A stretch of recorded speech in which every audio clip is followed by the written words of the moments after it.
2. Hello, Pinto. Thank you for joining me. Happy Easter, everybody. Hope you all are well. Please check out my last video pertaining to Nina Gomez. She is the ex-wife of Christopher Proudfoot, and she has spoken to a podcaster here on YouTube, and I dissected that commentary to the best of my ability. And prayers to her, her children, family. Prayers for Sebastian as well, and the Strain family. Don't mind me, had to go incognito today. This is a subject I have been wanting to talk about for a very long time, and I am just so thrilled to bring this subject to my network. Once again, I will be talking about diverse subjects, and I do believe this upcoming week will be the start of the new queen, who has been wanting to do this for about 2 years now, change things up, because the other topics are just, they're too daunting for the queen. And I just want to talk about basic life, basic things going on in the world.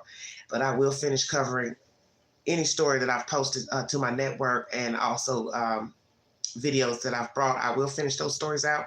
If and when they get an ending, I will bring that information. But for now, it's a new flow. Let's talk about squatting in America. Who has the right to stay in your property, live on your property?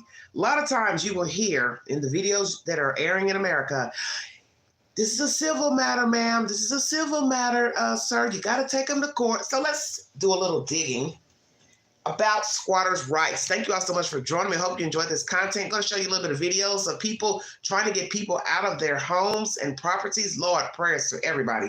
Detroit is squatting city. For those that did not know, you will have a hard time trying to get somebody out of your house in Detroit. And I guess that goes for Michigan as well. Florida, horrible places. New laws on the book for Florida, though, and then I believe New York is trying to make sure to take care of the business for people trying to squat. And then there's also a way for you to seize somebody's property that's been sitting for a while. I've seen that done in Texas. A man had went and got about 3 properties because nobody was living in the properties, and he just went to the county clerk and made his little way down there, and he got that done. Very scary information. All right, everybody, thank you for joining me. And if you'd like to donate to this great network, $ begins, 129 Cash App, stickers and chats are welcome during the live stream. Let's talk about squatting in America, everybody. American Apartment Owners Association is the source for this information. For landlords, the ideal tenant is one that pays rent consistently and on time. A squatter would be the opposite of the dream renter. Property owners around the globe have been paying close attention to squatting. Most states have squatters' rights, which allows someone who lives in your home for a certain amount of time to gain legal title to your property, all without paying you a dime of rent. Many residential and commercial property owners are now apprehensive about leaving their buildings unoccupied due to concerns that onlookers may view it as a squatting opportunity. Indeed. Even landlords seeking tenants must be exceptionally vigilant when it comes to screening potential renters, as some may pay their rent for a short period of time. Now that's the hustle. Deciding to occupy the space unlawfully before deciding to occupy the space unlawfully. But what exactly are the legalities surrounding squatting, and how should landlords who are being affected by this phenomenon go about addressing it? These are the questions we'll be answering in today's post. But first, let's go over the basics. What are squatters' rights? Squatters' rights refer to laws that allow a squatter to use or inhabit another person's property in the event that the lawful owner does not evict or take action against the squatter. Typically, squatters' rights laws only apply if an individual has been illegitimately occupying a space for a specific period of time. In New York, which they're having a lot of problems right now, for example, a squatter can be awarded adverse possession under state law if they have been living in a property for 10 years or more. So what that means is 10 years or so, you see a property uninhabited, you can file for possession of that property. And I guess it also means if you've been living there for 10 years as well. Very interesting. So let's say you're renting from somebody, and for 10 years or somewhere down the line, they never come back and collect rent. They disappear, fall off the earth, die, whatever. You've been there for 10 years, you can acquire that locale where you've been staying. It is important to know, however, that each state has its own laws surrounding this topic. This means that how squatting is approached and dealt with varies greatly depending on where it occurs. Who is a squatter? A squatter is an individual who decides to inhabit a piece of land or a building. So I'm a little bit dark there. Hold on. Or on the property they select without paying rent and without lawful documentation, stating they own the property, or a law-abiding tenant, or that they have permission to use or access the area. Now, naturally, that's just going to be somebody's version. Oh, he said I could stay here. He said I could visit here. Anybody can say that. Anybody can also doctor up fake documentations. Squatting versus trespassing. A squatter should not be confused with a trespasser. A trespasser breaks into the property through an illegal entry. It doesn't have utilities, furniture, or any form of a prior lease. Due to this, trespassers can be removed for a violation of local loitering or trespassing laws. I don't know if I believe that, because I have seen some videos where, come on now, the person owned the house and had furniture in there. So naturally, when the police show up, the person's going to say, oh yeah, this is my furniture. So, and they can rig utilities too. So see, all this is bullshit. This is bullshit. Okay.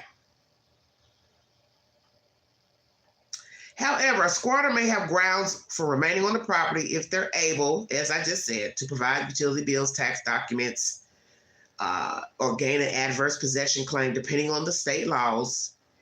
If a squatter provides these forms of documentation, whether true or falsified, police will not remove them from the property. That's the point I just made.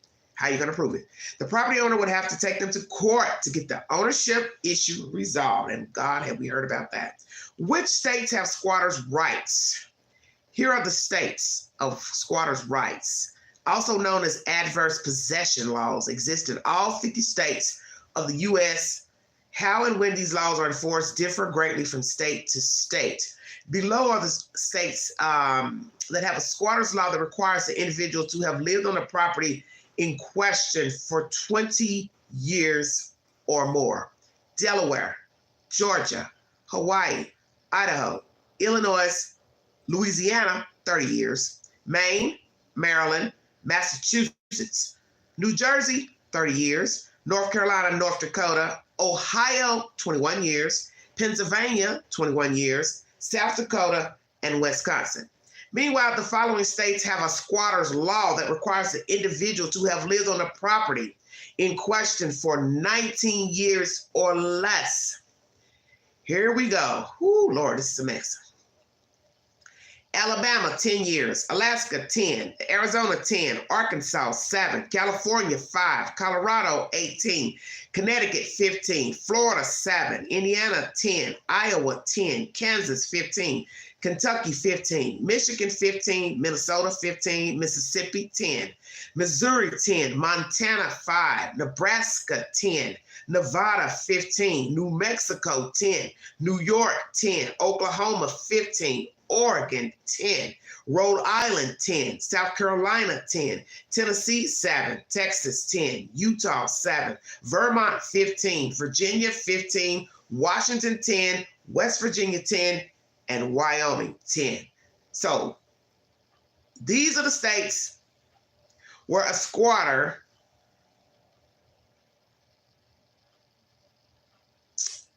can stay on the property 19 years or less. Squatter's law. All those states I just mentioned. The one state that has the least amount of years, I guess, that you could find your way to get the property, Montana, California. California and Montana, 5 years. How to protect your property from squatters: installing an alarm system, setting up no trespassing signs, place in motion activated lights on your property, hiring a property management company. This is a great option if you don't live close enough to your property to regularly check on it.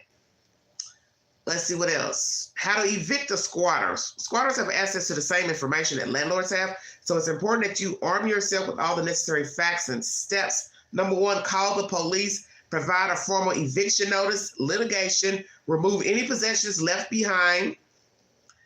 Okay, sis, as frustrated as you may be at this point, It's important to remember that you can't always just discard any possessions a squatter leaves behind. Some states require landlords to provide written notice to the squatter, good God, stating a deadline by which they must collect their belongings. Because squatters are often difficult to contact, you can protect yourself by having this letter prepared and bringing it to you, bringing it with you when you go to court. In the same notice, you can disclose what you intend to do should the belongings not be collected by the specified date. As you follow these recommended steps, be sure to speak to a lawyer or your local judicial office to ensure you are following the proper procedures. If there is any confusion or additional steps that must be taken, they can advise and provide you with the necessary information. Looking to minimize your risk of a squatting tenant, AAOA offers industry-leading tenant screening services to help you make the most informed decision possible. This is American Apartment Owners Association, AAOA. I would advise anyone that owns property to have an alarm system. That's your best bet. Because at least you get a notification that somebody's on the property, sneaking around, walking around, whatever, and you can call 911. They can get over there and they can say, okay, you're not supposed to be here. The person's already called us, notified us, told us somebody's breaking in their property. That's the best way. Even if you don't have anybody living in the property. Nobody's bought it, not renting, doesn't matter. Put up ADT anyway. That way you have documentation, because naturally, who's going to have an alarm system tied up to this house and they don't own it? Just saying.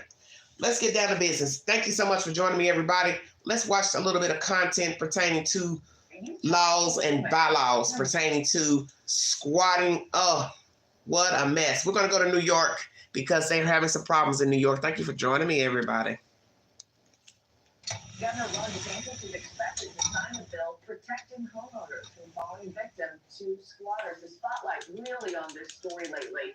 This comes as controversy surged nationally over property rights and several recent viral videos where squatters have taken over homes. Xavier Walton joins us live with more. Xavier, you talked to a woman who dealt with a squatter situation firsthand, and now she's been pushing lawmakers to change. Marky, good morning. That's exactly right. It really is a full circle moment, at least for one poor woman. This time last year, imagine that. She was literally up to her knees dealing with a squatter situation. That's what she learned the hard way, just how flawed the system is. According to her, that's when she pushed her lawmakers. Now, fast forward a year later, she's actually going to be present in Orlando, where Governor Ron DeSantis is going to sign this piece of legislation. Talking about a full circle moment, though. Under this new law, here's what it is. A person is considered a squatter if they can't provide a notarized lease or proof of rent payment within the last 60 days. If that's the case, it gives police the authority to immediately evict squatters, which isn't the case right now. It also makes squatting or presenting a false lease a misdemeanor. The squatters will have to pay a damage of $1,000 or more to the property owner. A fire in my belly to help make this happen in other states. We might have solved the problem or taken a good whack at the problem here in Florida legislatively, but I'm telling you, there's work to be done in every single state in this union. Two sides to every story. Some real estate experts have concerns with Florida's new law. They worry landlords, you know what, they could take advantage of it and evict tenants who may not have receipts. All this comes at a time when squatting cases are on the rise. Earlier this month, a New York City couple tried to move into their new $2 million home to help care for their disabled son. Let me interject right here. Anybody owning any, renting any type of property, you should have receipts. Every time you pay your rent, you should keep documentation. An email, because a lot of things are done by email now with rental companies. So they will send you emails through their portal to show that you paid the rent or you're behind on the rent.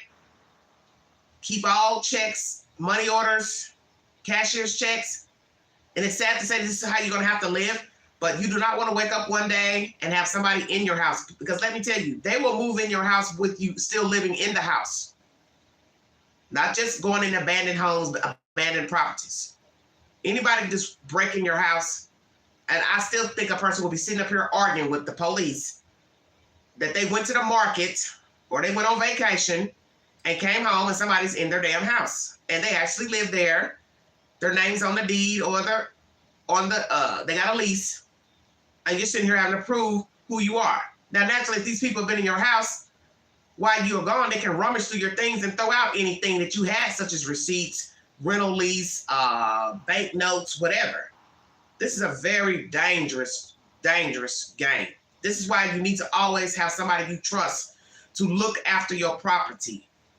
Whether you're in town, out of town, you have property out of town and you live somewhere else. Somebody needs to be checking on your properties. You need to have security systems on all of your properties, period. So you can know what is going on with your property. I think a lot of this will be alleviated if people had security systems on the house.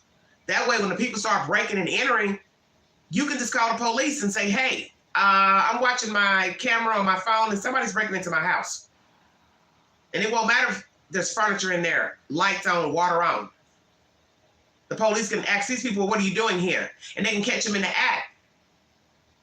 And anybody with sense knows, if you live there, you've been renting, you own it, why are you breaking in your own house? Not to say you can't get locked out your house, but let's just use deduction. Caught in the act would be a lot easier than having to go to court to prove who you are and that you own the place. But couldn't, and had to hire attorneys after a squatter told them they had an agreement with the previous owner. Yeah, story similar to that one playing out nationwide. It's costing homeowners and landlords thousands in legal fees and cleaning costs. Florida is the first that could go into effect after Governor Ron DeSantis signs it come July 1st. Florida certainly won't be the last already, Marky. In New York, there's a proposed piece of legislation very similar to the one here in Florida.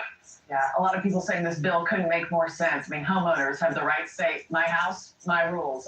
Xavier, thanks so much. Thanks for watching, everybody. All right, everybody. Well, you should be leery.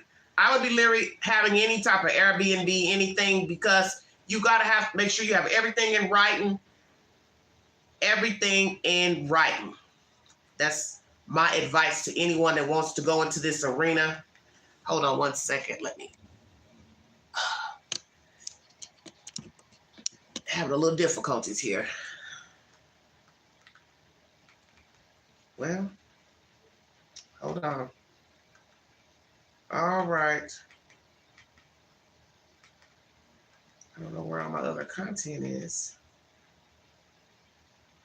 Well, this is strange. Let's see. Okay. News Nation was the source of that information.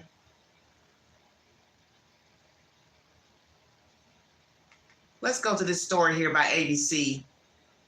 New squatter law signed in Florida as issue runs rampant nationwide.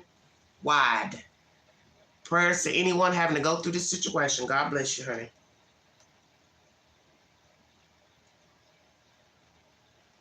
Hold on one second, everybody.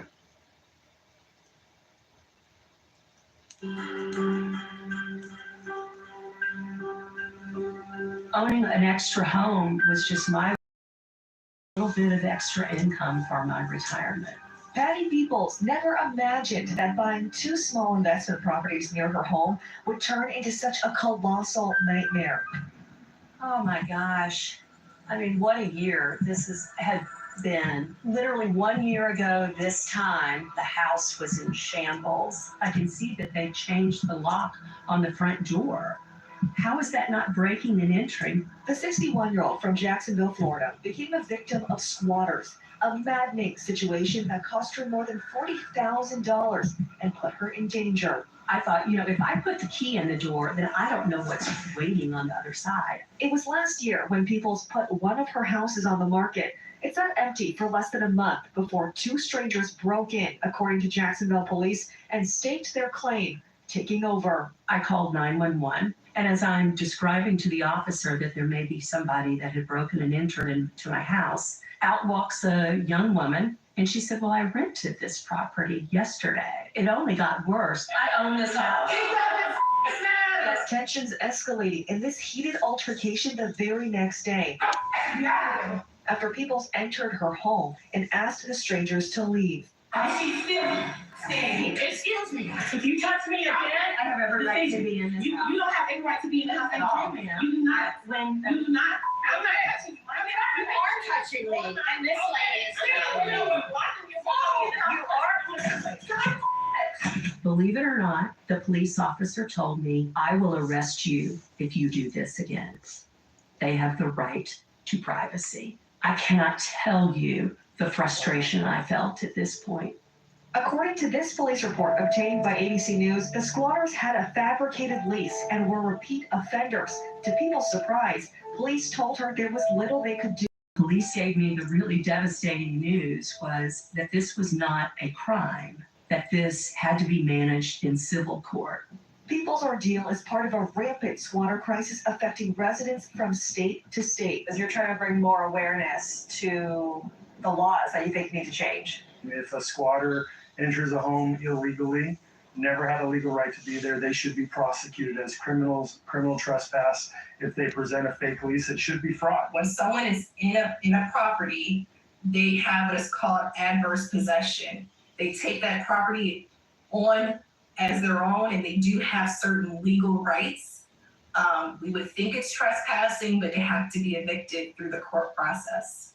The process took several weeks. All total, it was 36 days before the squatters were ejected. It is egregious what these people are getting away with through the current legislation. After learning about her ordeal, Representative Kevin Steele and State Senator Keith Perry said enough is enough, introducing a new law to protect homeowners, giving police the right to immediately arrest squatters and criminally charge any trespasser with a felony for any intentional damage, while falsifying a lease carries a misdemeanor charge. And if someone tries to sell your property, it's a first-degree felony. Patty Peoples sharing her story in front of lawmakers. The police have no power. The homeowner has no power. The only one with power in this situation are the squatters. And earlier this month, the bill receiving unanimous bipartisan support. And just today, Florida Governor Ron DeSantis signing it into law. We are in the state of Florida ending the squatter scam once and for all. It goes into effect on July 1st. This bill really communicated that this is a people's rights bill. It is a fairness bill. When you own property, it is very disheartening to know that you have to go through a long legal process that is not only long in its duration, but also can be very expensive. The reality is that unfortunately squatters are taking advantage of certain laws that are in their favor. While Florida is taking action, the squatter crisis in other states has no end in sight, including Texas. Time and time again, we told you about homeowners fighting to get their property back after squatters moved in. Well, now it appears it's happened once again. And in New York, a squatter standoff caught on camera by our station WABC. You shouldn't be trying to steal my house. Yes, you are. There's a man sleeping right there. Get out of my house. Adele Andaloro says she inherited this New York City house, but a group of people moved in and changed the locks. The NYPD called in, arresting one man. Why is it that I have to leave and he doesn't have to leave? Because technically he can't be kicked out. You need to go to court. But this is the one story I found about a week ago that makes no sense to me. She gets one man kicked out, arrested, and then they call back on her. It was like one person after the other entering. First person came out, I believe, was a woman. She left. She didn't want no trouble. So then you had another guy, got him arrested. Then this third guy comes, if I'm not mistaken, and she's arrested, which makes no sense because you've already been there, other officers to arrest one of the people. Then this guy shows up, then she gets arrested. So the law was contradicting itself, which makes no sense. How are you going to arrest one person off the property who was also a part of the squatting team, and then when the third person shows up, a part of the entourage, you tell him he can stay because obviously these were new officers on the scene. See, you can't go do this by yourself. I recommend to any woman, especially a woman, don't ever go to the house by yourself. You need to have henchmen with you. Big, brawly men with hammers, boards, and you board that fucker up.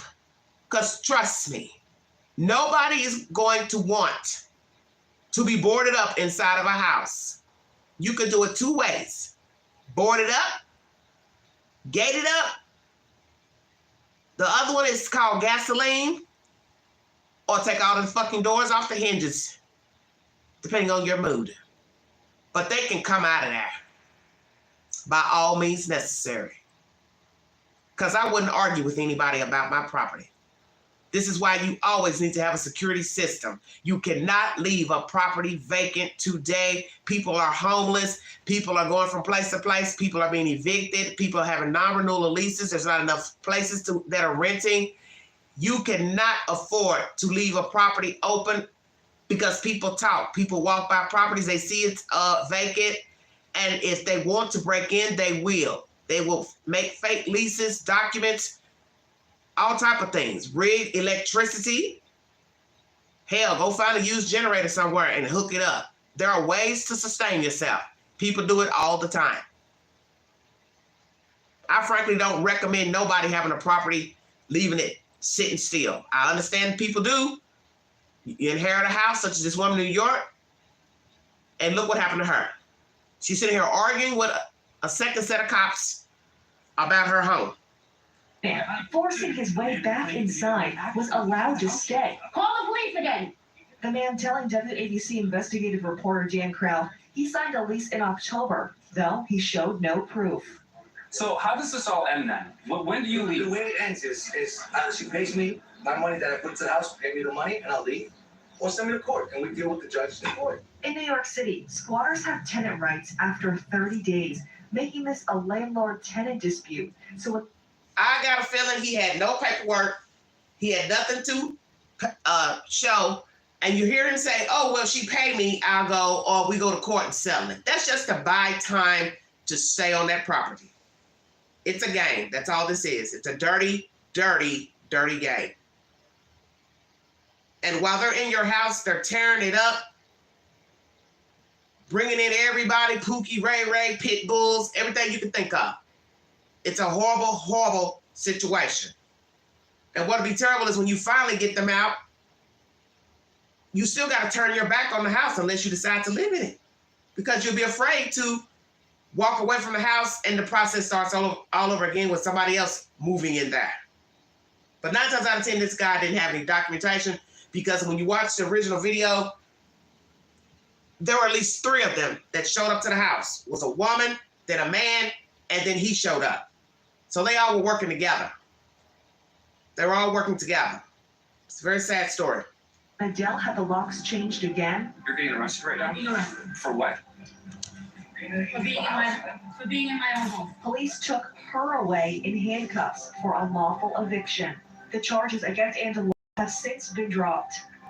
We're keeping track of it on our cell phones. We're taking video. We're taking pictures. With few protections for homeowners, infuriated residents in this upscale Los Angeles neighborhood forming a neighborhood watch. You said squatters are treating this like their neighborhood. It's a constant problem. I've lived here since 1991. It's a very different vibe now.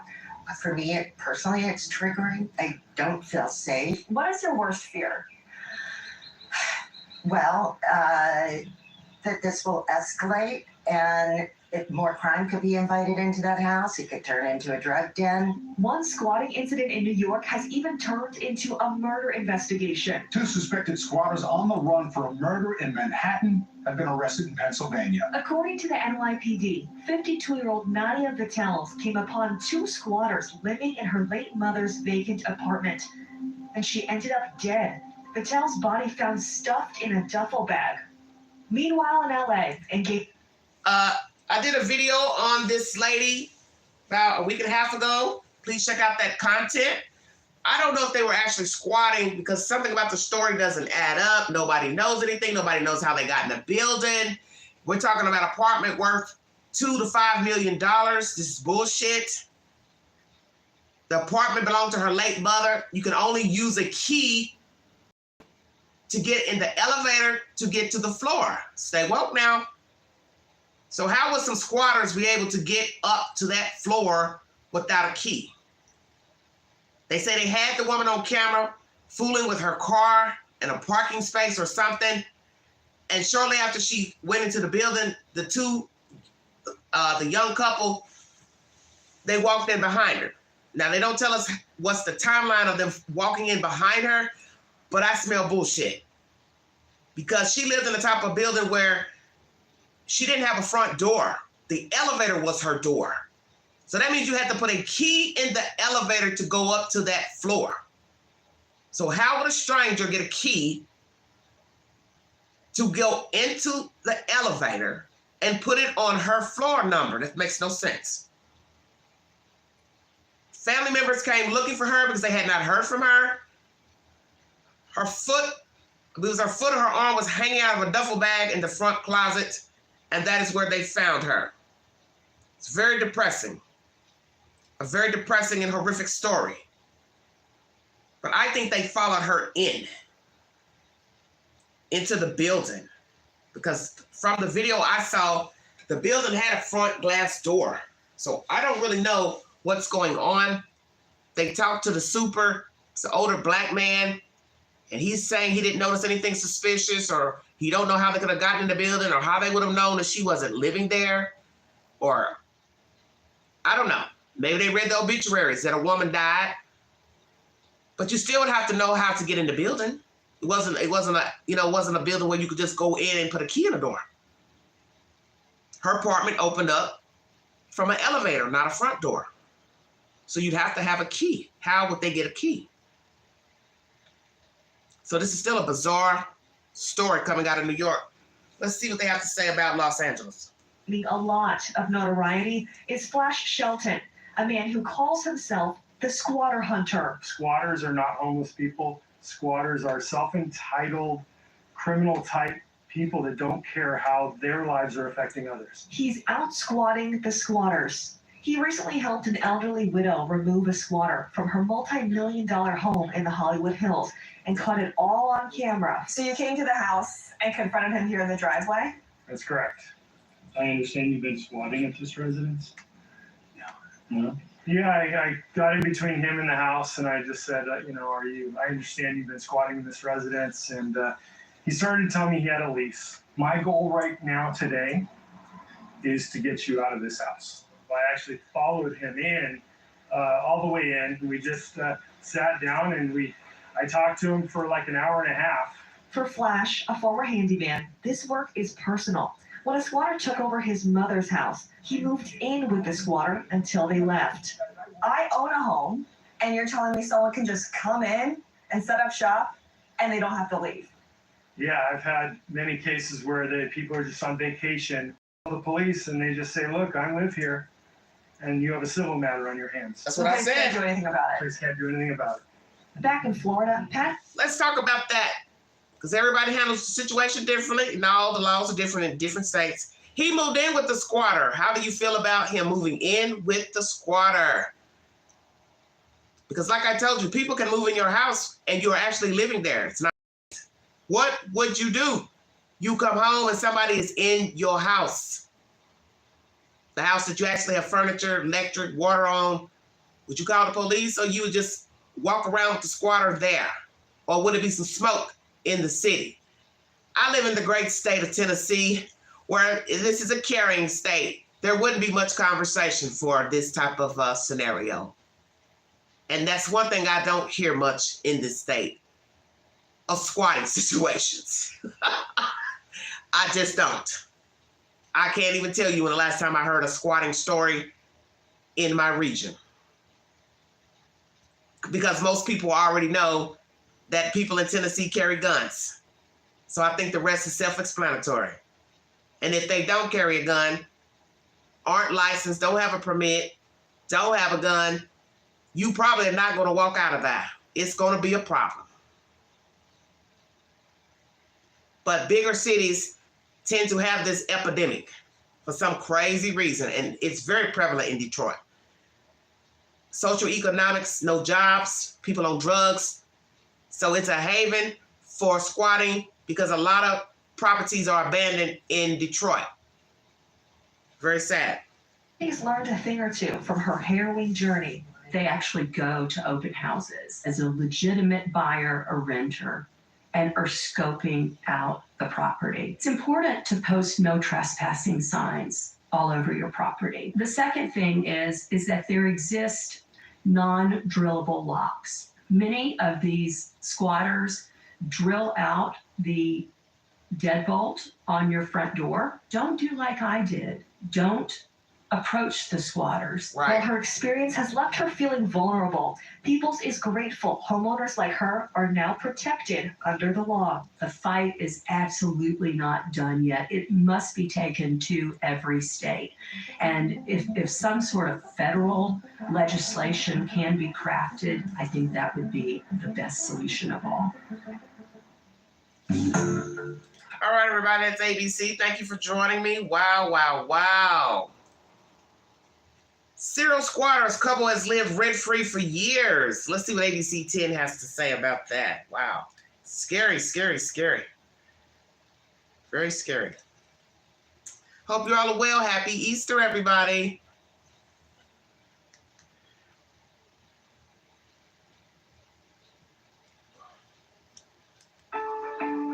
This home is being held hostage. All right, 4915. Squatters. It's a name for occupants who don't pay rent, and that's who's lived here for the last 9 months. And it's a long time. Professional, deadbeat tenants. They learn to play the game. Hello? Well, it was our first house, you know. We got married there. We had our wedding reception there. Then as our family grew, we needed a larger place. Rather than sell, Karen and Skip Moriarty had been renting their Fair Oaks home to several tenants for the last 34 years. We made it into an investment, but we plan to downsize and go back there. But before moving back, they decided to lease it one final time. This Craigslist is cheap, free. When a couple named Ann and Mario Figueroa reached out, they met for a house tour. Had a nice long conversation, wonderful people. To seal the deal, Karen requested documents, including a credit report and 401k statement. He has 20 times as much as I have in my 401k. With that, Karen and Skip handed over the keys in August 2022. Immediately, there were... So let's ask this question, because I probably already know the answer. The documentation that he showed, was it fraudulent? Documentation that belonged to somebody else. Because there are sites that you can go on to get fake documentation for leases, bank statements. So did they go to a site and got fake documents for this home rental? Then you got to ask, hell, that they even use real IDs, state IDs, driver licenses. 9 months is time to be dealing with somebody living in your house for free. And a lot of people hustle different ways in squatting. Some squat because they were living there and won't move, won't leave. Some people just move into abandoned property. Some might move into a property where a person actually lives there. Then some people might give you the money down for the apartment or house, but they don't plan on paying you the next month's rent and thereafter. I also brought you a story about an African-American woman who has done this for many years in Chicago. And she would put money down on houses and then she'd stop paying the rent. And she was doing all type of nefarious, fraudulent things. And she quite now is a very notorious female in Chicago. This is scary business, very scary business. Problems. In September, they were late. We deeply apologize. Mario's grandfather passed last week, and we had to contribute. When then his mother. As December rolled around, Mario's father was sick. That's when they stopped paying altogether. Without rent, Skip and Karen had to cover the mortgage. I'm holding off buying Christmas presents. 10 days before Christmas, Karen drove by. It looked like we were having a party. She could not handle it. She was melting down. Desperate for help, they reached out to their real estate agent. I've had hours of conversations with Karen, frustrated, upset, crying. Gary Meek is familiar with squatters, but some, he says, are experts. Unfortunately, there are criminals out there that use amazing talent and education for bad. He asked to see the documents Mario and Ann provided when moving in and made a discovery. They've all been falsified. The bank statements, the credit reports, everything has been falsified. But That's what I saw. something even more astonishing. This is not the first house the Figueroas have squatted in. They've squatted in this one and this one. In fact, court records show since 2008, there have been at least 8 prior residences in Sacramento County alone that Mario and Ann have lived in for months and not paid rent. They've been evicted from homes in Wilton, Elk Grove, and Fair Oaks, just blocks from one another. Wow. One of those homes was Tari Guns. He was just so charmful and helpful and everything. And I thought, well, these are going to be good people. Right off the bat, rent was replaced with excuses. The same excuses Karen and Skip got. And it was so hard because they got to live there rent-free. It took time and money to evict them. Having to go back and forth, court, filing, just everything. I just incurred so many financial. I don't understand why you have to go to court back and forth to evict a person. Obviously, these others, California, New York, and Florida, I don't know what kind of laws they have. But we don't have them kind of laws here. You rented a place, you don't pay the rent, they will send you a notice for eviction. You still there when they come by, then they will go to court to file paperwork, a detainer to detain the apartment, seize the apartment. Then the process server will come by with a piece of paper to tell you when to show up to court. You either show up or you don't. You show up, the judge will listen to what you have to say, but once there's documentation to show that you have not paid rent or whatever the situation, he will give you probably a week to 2 weeks to get the hell out of there, and that's that. Now, you still in there after you leave court, 2 weeks later, the due date that you're supposed to be out, there will be somebody to physically set your ass out. So it's interesting when I hear these stories of other states because I don't hear of squatting here. I'm not saying it's never happened, but I don't hear of it. Because the laws are pretty strict here about being removed from a property once the detainer has been put on the door, apartment, house. You have a court date. You either go or you don't go. But best believe a judge is going to render a decision whether you're standing there or not. And he will give you at least a week or 2 to get the hell out of there. All this stuff these people are going through is strange to me. I don't know what the hell this is about. Issues that was really hard. When she did finally get them out, what she found was shocking. We went in the house then, and there was a note taped to the sliding glass window that said, see you in bankruptcy court. Her anger doubled when she learned Karen and Skip were among their next victims. Their home is just 2.5 miles from Tari's. How dare they? How dare they come and stay in the same area and keep doing it? So we wanted to get answers from the Figueroas. We wanted to hear and include their side in our reporting and ask why they keep doing this. Your call has been forwarded to an We called and left voicemails for both Mario and Ann. Hi, this message is for Ann. Then we went to speak with them at Karen and Skip's house.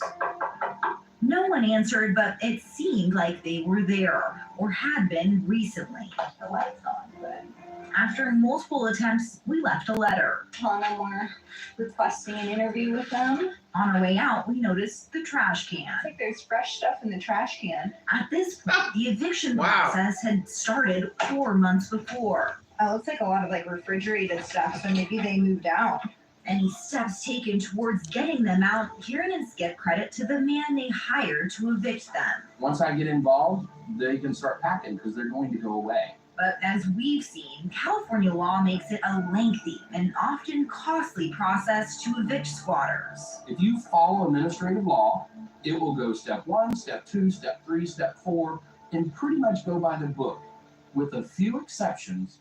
and this is one of those exceptions, is when you get professional tenants. The system was not built for people like them. This system is especially vulnerable due to COVID. For over 2 years, California created laws to protect tenants from being evicted while navigating the pandemic.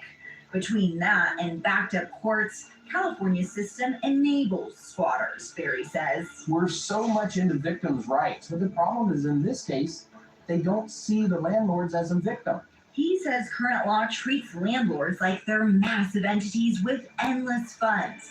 It's an issue because it's not true. About 7 out of 10 properties that are being rented are rented by mom and pop investors. Instead, homeowners like Karen and Skip have to fight serial squatters. So this is just that. And that's why there needs to be change, he says. I think that our owners' rights have been taken. For now, he recommends homeowners do their homework on potential tenants. You've got to do a background check.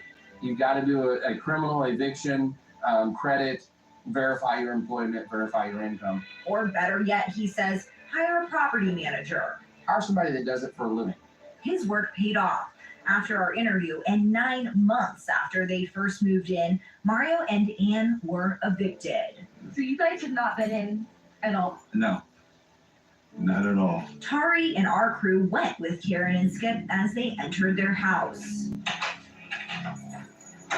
Yeah, lots of parties, looks like. Wow. Oh my gosh, wow. These are broken, all these blinds. What's all this stuff? The backyard left a mess. How does the pool look? Terrible, it's green. Oh no, I'm just happy that they're out of here. Karen and Skip are owed over $15,000 for rent. That's not including what it'll take to fix the place. And that's why they've decided instead of moving back, they're going to sell. I'm still working and when I should be retiring. It's what Tari did too. I'm not going to be violated again. She, Skip, Karen, and others have endured the same difficult path. What's your message you want to get across today? Make sure and go with your gut. And do your homework. As for their serial squatter's next victim, they're already on their way someplace else. If it fits their pattern, their new home could be just miles away. I just feel sorry for the next person. Yeah, I feel sorry for him too. Very terrible situation. Wow, wow, wow. What a mess. Poor, let's see. I'm trying to look at all the stuff I've got here. I've looked at a lot of crazy stuff. Oh, wow. Sorry about that. Let me get this. Hold on. Hope you all are well.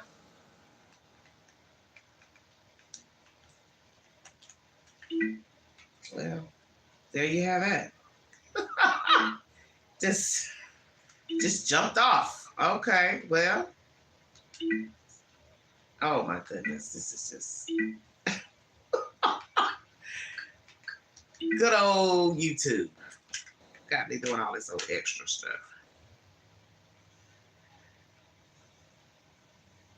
21 votes. Would you live in your house with a squatter? 90% said no. 10%. Dear God, who said 10%? Get out, it's not your house. Okay, Steve. Oh my goodness. What a story. This is the one I want to play. This guy, he is a TikToker telling people how to stay in a house, showing them how to squat. This is scary. TikTok, YouTube, people giving people instructions on how to do wrong. Just like the foreigners coming over here from China to the border. There's a YouTube video showing you how to get over here.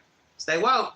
Venezuela national dubbed the migrant influencers at the center of controversy this morning. He has been using TikTok to coach migrants how to live in the U.S. by taking advantage of laws protecting squatters. Hannah Doba reports.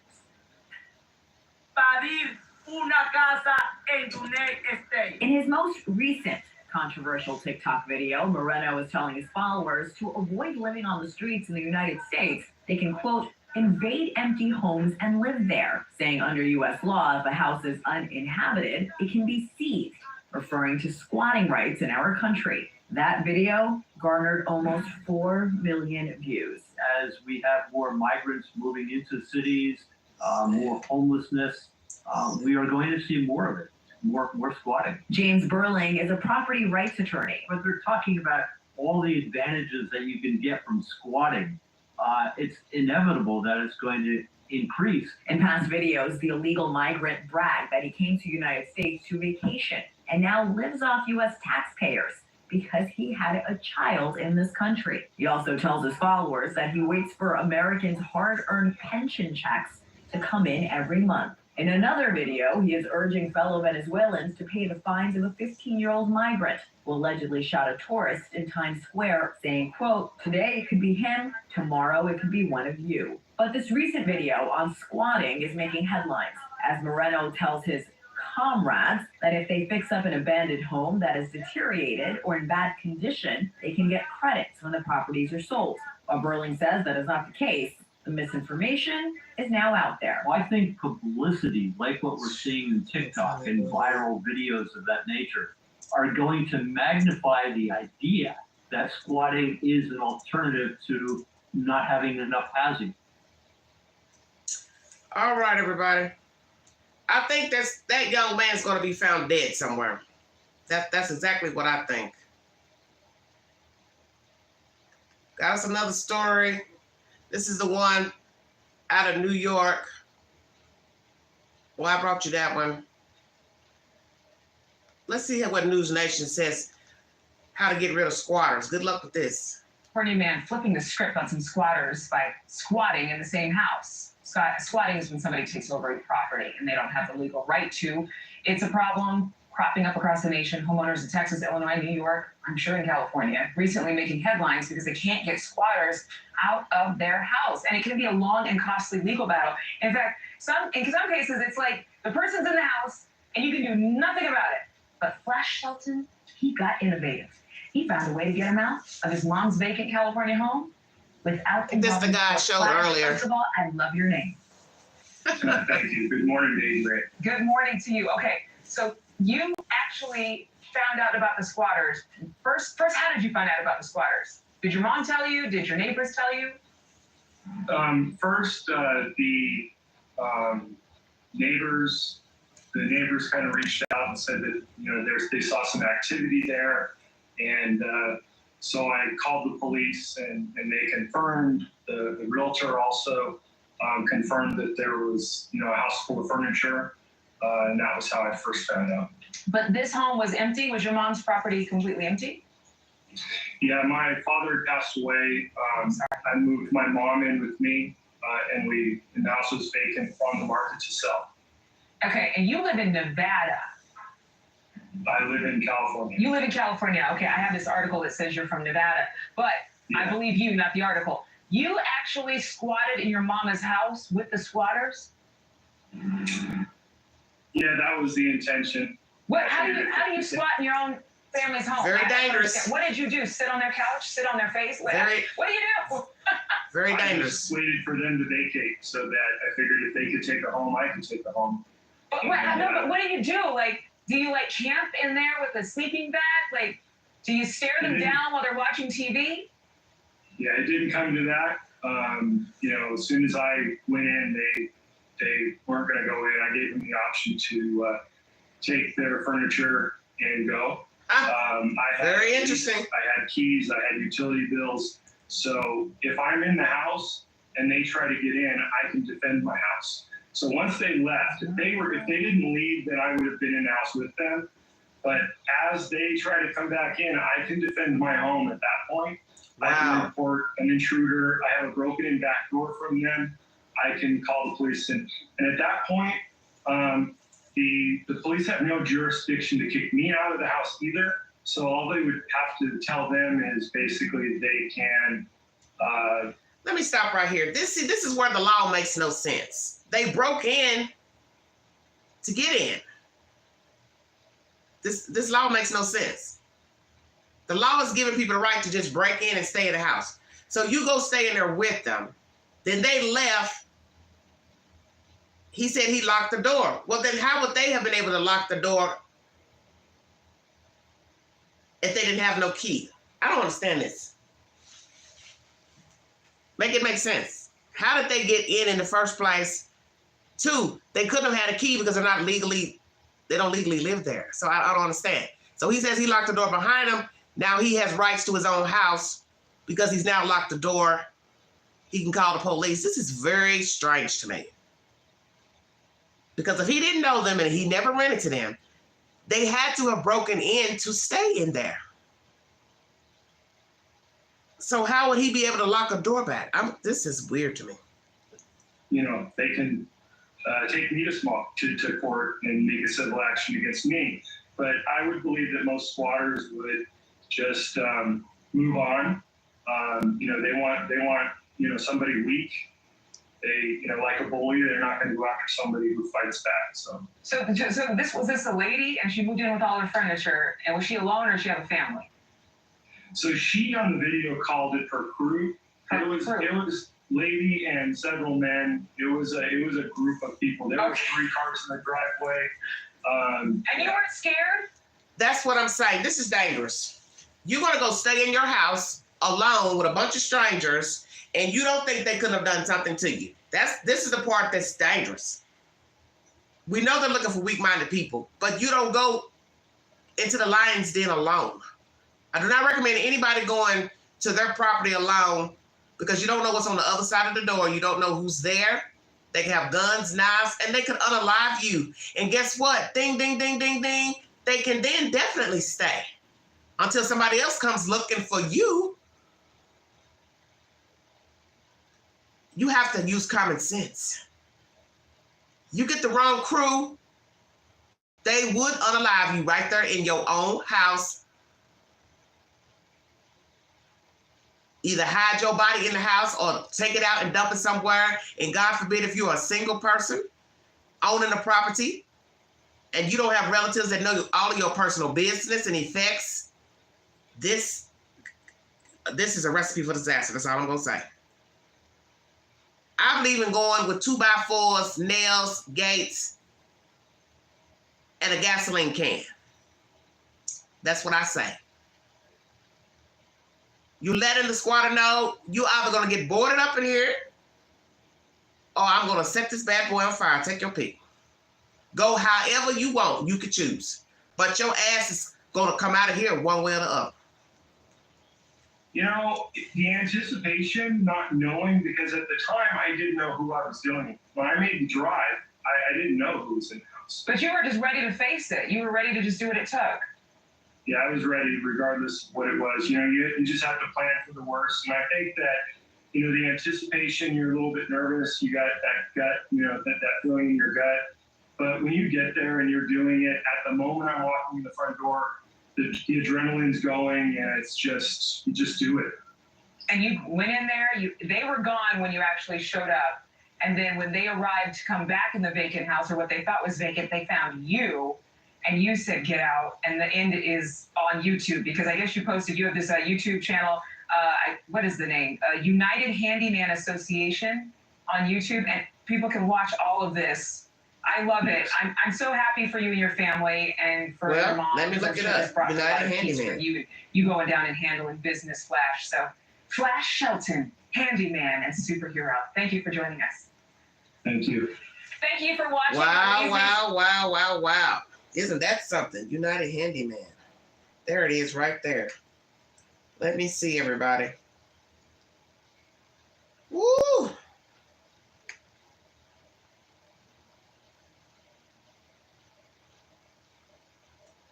Let me see what he's got.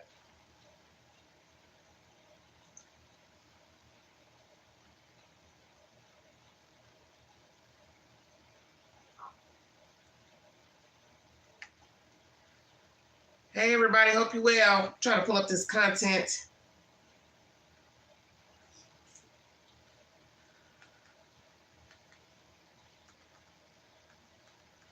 Pull up his video.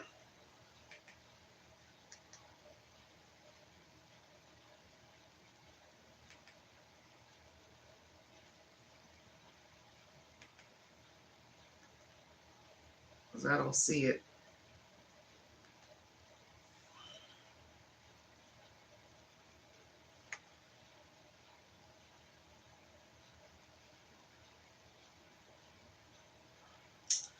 Well, they're not showing it.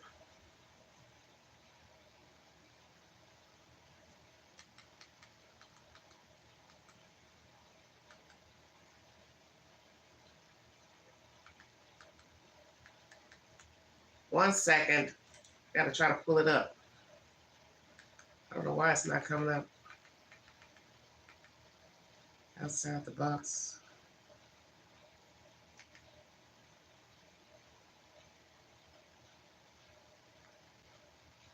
Let me see.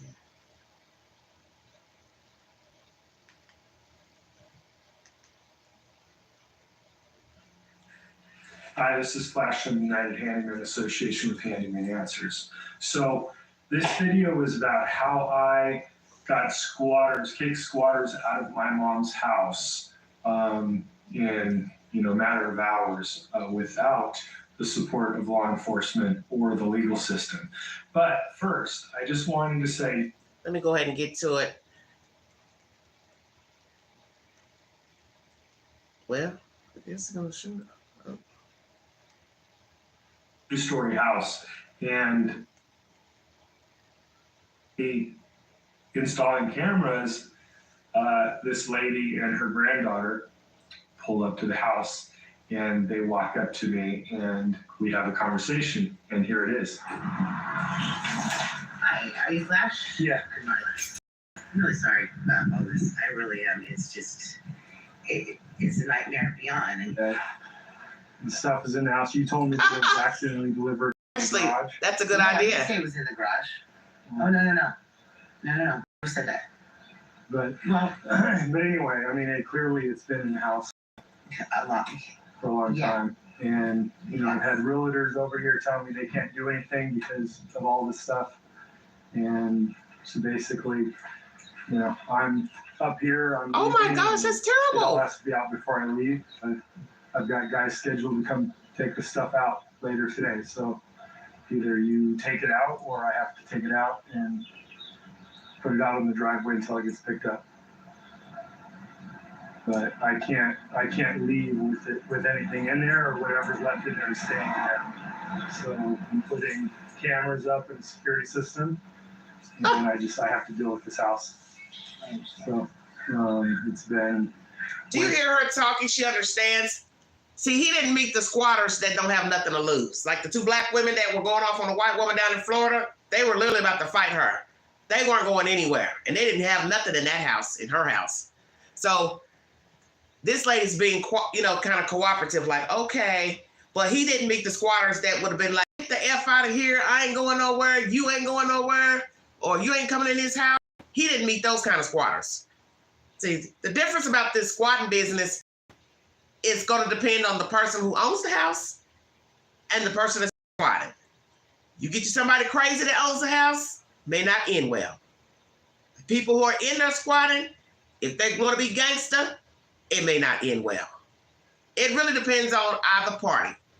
He luckily is talking nice to them and she's acting cordial. But this is not how it usually turns out with squatting.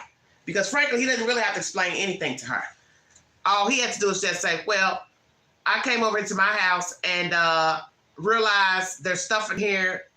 This is not your stuff. It don't belong here. And I want you to get the hell out of my damn house. How about that? You don't live here. You don't have no rights here. And I'm not going to sit here and talk to you. Too long, and you need to do something. I need to get rid of it. I've lost my crew somewhere, and I'm trying to load them down, but we're gonna load by load take it out of here. Okay. Well, yeah. I mean, at this point, I have no choice. I just need to. I understand. I mean, I was overwhelmed by the amount of stuff when I pulled in here. When I pulled in here yesterday, I mean, I didn't expect all this. So. Okay, well. This has just been a nightmare all along, and yeah, I'm sorry to that. I really am. And she's apologizing. Wow. We could have worked something out, but I couldn't do anything with no money. I hear that. So. Well, maybe she lived there. Okay. Yeah, clearly I didn't call the police and press charges or anything like that. I just want it done, and then you and I need to talk about the financial inconvenience that this has caused. Because I haven't been able to do anything with this house for months, because every time they come over here, they tell me that there's people here and that there's furniture in the house. So. And who's telling you that? The realtors. That there's people here? Yeah. So neighbors tell me that they see people coming in and the lights on. Someone went in and turned on the power because the power was off to the house. So neighbors have been telling me that there's been a lady and some other people, like young and old, and this conversation, he's too nice. I would not be talking to them. Now, maybe he feels like if I have a nicer approach, I'll get rid of them, which in his favor, it happened. But I don't owe you an explanation about who called, who said what, why, so they can retaliate against the people. You're never supposed to tell who told anything. You're not even supposed to be really conversating. This is my house. I don't have to talk to you about who saw what, who said what. Why are you here? See, when you listen to this, you would think that they have been living there and didn't pay rent because he mentions no money. But then he says, well, I know power was off to the house. Well, then that means if power was off, then that means nobody was supposed to be living there. This is a strange exchange. Very strange, because as you've seen the content I played you earlier, where the two black women were jiggy, and they did not leave that white woman's house down in Florida. She had to take them to court, and the court had to remove them out of that. This is bad, bad, bad. See, I would hire somebody, I would hire several people, and I would come in and take the doors off, because nobody's expecting you to remove the doors. I would come in gangbuster style. If I had to hire 10 people, I would. And we coming in there with hammers, boards, whatever we got to do to get you out. That's why I said this can go a multitude of ways. You bring a entourage, they gonna get their ass out of there. You already got board, plyboard, gates to put up, and you let them know. You either want to be gated up in here, how you want to do it. Because I will board your ass up in here, and you will not be able to get out. So what you want to do? Because that's what they're hoping, is that you come alone. That's why you don't go to the house alone. That's why you have ADT, bring security. So when you first get a motion and somebody's on the property, you just call the police and say, hey, somebody's breaking in my house. So when the police show up, it's actual people breaking in. And the police is gonna say, you live here? Oh yeah, okay, well show us a lease, show us something. Why are you gonna be showing somebody something and you drilling a hole in a lock? You opening the door with a screwdriver. Why would you be doing that? Especially if there's nothing in there. That's why it's best to have a security system. That way, when you get the motion that somebody's on the property, you can just call the police directly, and the police can be right there on the scene, so it can be validated that they're breaking and entering and they do not live there. They can't fabricate, I got a lease, I got this, I got that. Because then there won't be no power on, no water running, and you could end this and don't have to go to court arguing with a judge about your own damn house. A mixture between female and males coming in the house at night, and the lights are on at night. Well, that would not be neighbors us. there, neighbors there, neighbors there, and That would never be us. and those are the ones that have been calling me. That would never be us. I mean, there's like earbuds sitting on the table and stuff on the couches. Well, they went through all of those boxes have been gone through and moved. Yeah, no. You don't know what's missing, and Yeah, so that's my fault. That is all of it. I should have paid better attention. That's beside the point. We just need to get it done and taken care of because it So just make the right. do what you can to get it out. Like I said, I mean, I have to start putting stuff in the driveway, and so that I can lock it up, because once I leave, you're not going to be able to get back in. Mm-hmm. So I'm trying to get you. None of us. No, but I'm saying to get your stuff. I'm saying get your stuff out. Even if you can't, even if you don't have something to haul it with right now, get it out here so that I can secure that. That's all. That's what I'm asking. Okay. Okay, because I don't want to be the one tomorrow telling you, I'm sorry, I've got to lock it up and we go. I don't have flexibility here. I hear you. So that's why I'm telling you. She wouldn't do nothing but break in there. Get it out here. Like what she's done. Because then you can sit somebody here and worry about go get a truck at Home Depot for $17 or whatever. Yeah. You know what I mean? So that's why I'm just telling you. I don't want to have this conversation tomorrow and be like, I'm sorry, I have to hit the road, and I'm, because at that point, I just have to secure the house. Oh my God, this conversation. All right, so yeah, just, do what you need to do. I'm going to be doing stuff and just come and go and do what you need. Front doors. So she tries playing it off as in, like, she's just storing her stuff there. And oh my gosh, did you see that somebody's been in the house? When I already at that point had not only scoped it out, saw the same car in the driveway, which she didn't know, but I had neighbors describing her. So when I saw her, I already knew what she looked like. The neighbors had already confirmed that she was in the house. She was there daily, nightly. And but she was trying to play it off. So like she was surprised. Oh my gosh. And they've gone through my boxes and everything else. So obviously, that wasn't the case, but she didn't know what I knew. So basically. So obviously he had things stored in the house because he just said she went through my boxes. Ooh, this is too much for me. This is way, way too much for Queen. You done broke in my house and you're going through my stuff? Lord have mercy. Oh, Satan. All I can say, it would be some smoke in the city.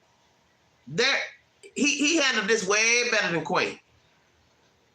He handled this way better than me, honey, because I do believe I would have had a gas can. I'd have had a gas can right there when I walked in. And I would have said, you like breaking and entering? You think you're going to stay up in here in my shit? I will burn this motherfucker down. How about that? I will burn it down. Now, you want to stay in here? That's on you. That's between me and the judicial system, me burning down my own damn house. How about that?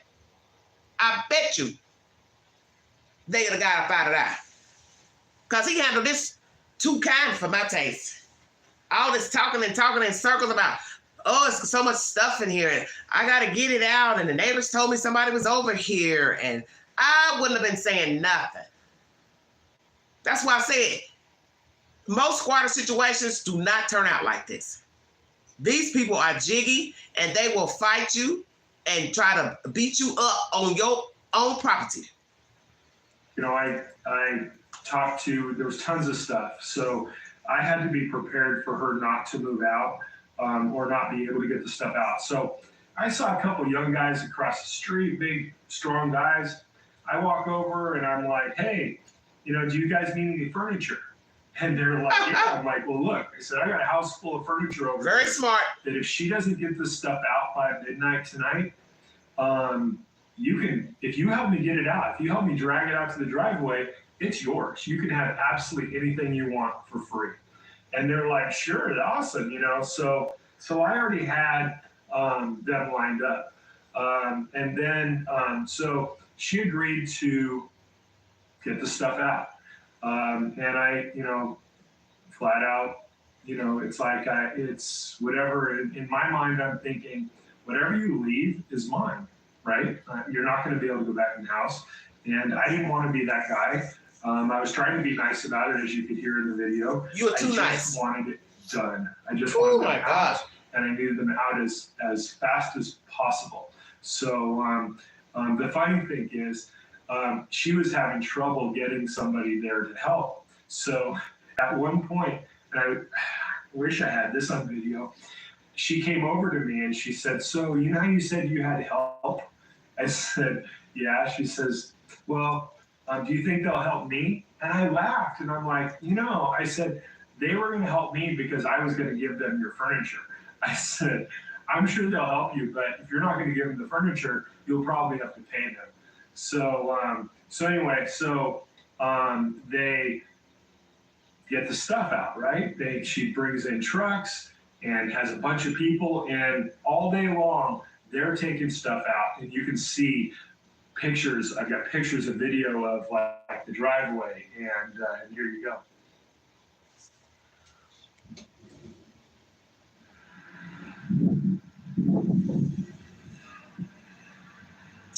Wow, wow, wow. Lordy, lordy, lordy.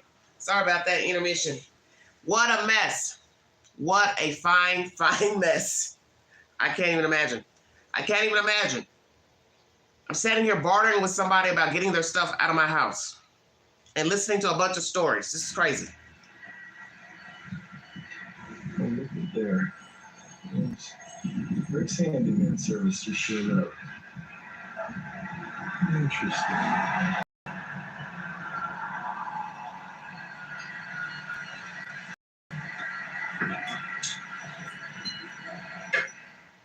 Look at all that stuff. Oh my gosh.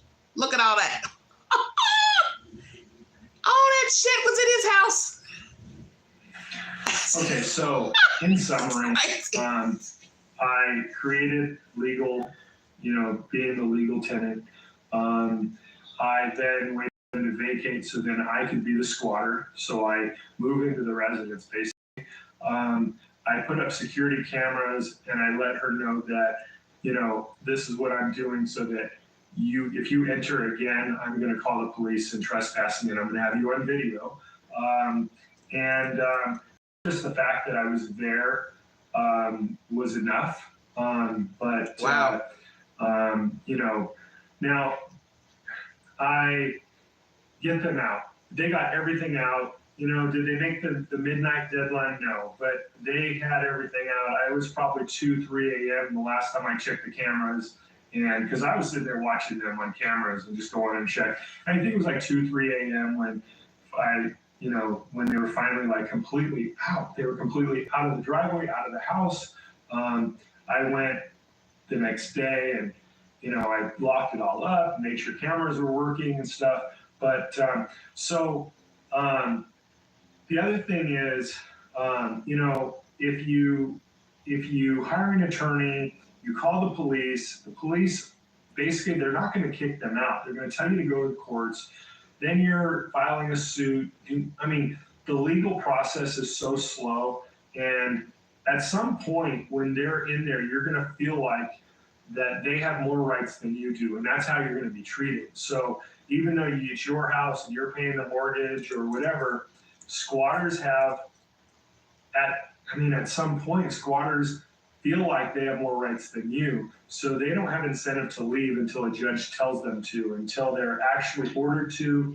And that could take months, 6 months. It could take years. I don't know. I didn't want to take that chance. I heard stories, and this is the system I came up with.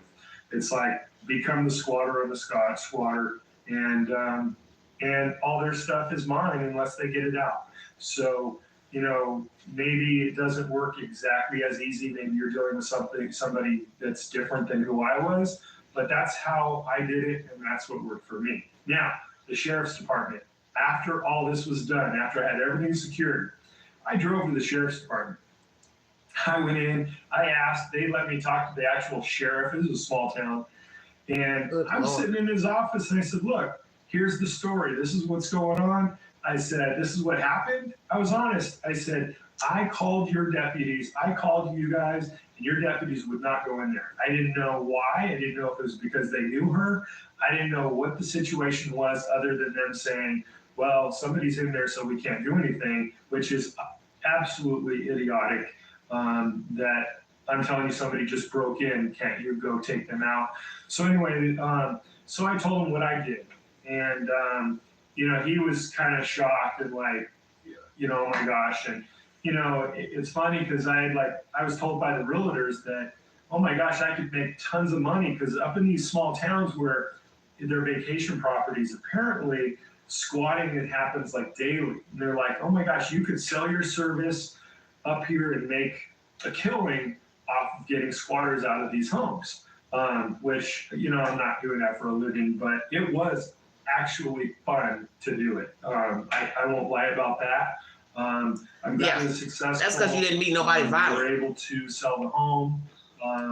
And after I actually spoke with the sheriff, At that point, we filed a paper. He had me sign a paper that basically gave authorization to the sheriff's department, if they see anyone in the house at all, they are to arrest and ask questions later and call me. So, you know, all they had to do was tell me that in the first place, and maybe I wouldn't have had to go up there, but who knows? It was a good experience, and I'm glad I did. So, wanted to share that with you. All right, I want to end that there. Well, he's one of the lucky ones.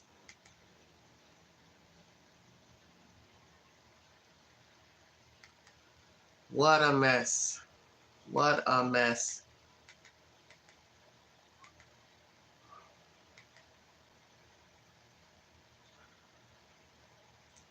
Let's see what else we have. Got a lot of them.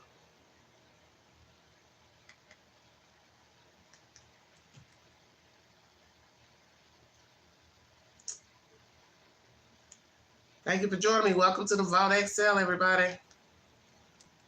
Well, new tonight, it is a terrifying ordeal that people have been dealing with for months now. We first told you about gun-toting squatters in a condo complex near Buffalo and the Summerlin Parkway back in June. Well, tonight, 13 Action News is taking action, confronting the HOA, and you have to see what happens next. 13 investigative reporter Joe Bartels traced property records, tracked down the HOA board president, and pressed the board for answers. It looks to be a nice, quiet, and peaceful condo complex, but some people who live here say looks can be deceiving. Sooner or later, one of these bullets that they're having their gunfight with is going to hit somebody in these units. This neighbor, who did not want his last name used, says gun-toting squatters showing his have face. made life a Good living Lord. hell. Some residents say they've taken over 2 units inside the Pavilion Highgate condo complex, attracting a bad element. Crime stats show nearly 30 reports ranging from stolen cars to assaults and robberies in the area just since June 1st. Wow. Records show at least one of the units in question is owned by the condo's homeowners association. Contact 13 went through the list of the 3 HOA board members, trying to get them on the phone, but no luck. That was back in June. Still, neighbors say the squatting continued through the summer. So did the potential danger. The gunshots when I'm sleeping for work, because it's 1 o'clock in the morning, 2 o'clock in the morning. I wake up at 5 and bah, bah, bah. It sounds like it's right here on the outside of my window. 13 Action News decided to crash a recent HOA meeting to get some answers. Tom, we've been trying to get a hold of you. I'm Joe Bartels with Channel 13. Gotcha. I'm going to give you my business card. I've left you several messages. Yeah, I have no comment. So you received my phone messages? Yeah, I have no comment. These folks here are very upset about the squatting situation over there. Is there anything? I have no comment. No. What you got? Okay. Talk to the owners at our meeting. Gotcha. So you're going to bring it up and speak to them about the squatting situation? Informally. That's Tom Keefe. He's listed as president of the Homeowners Association board, but we weren't done trying to get answers out of him. They just want to make sure the HOA is going to step up to the plate, and if these people are in fact squatting, that they get taken care of. Okay. Wow. Insiders say the HOA Everybody. launched an investigation into the squatting issue That's after we bullshit. pressed the board for answers. Sad. And within days, Metro Police stormed the units with a tank, and the condos the squatters were in have been boarded up. Now folks are hoping their nice, quiet condo community stays that way. Joe Bartels, 13. Where is this? Las Vegas. Action News. 5 years ago. Well, hopefully he doesn't have a job. He don't have a job. Forget that. Current affair. Dear God. There's so many videos of this. Let's see, where do I want to go? I got to show you this one from Detroit. I saw this one years ago. Oh my God. This is crazy. Oh. Going to Detroit, everybody, 9 years ago. I think Detroit was the start of the squatting movement. Jesus wept.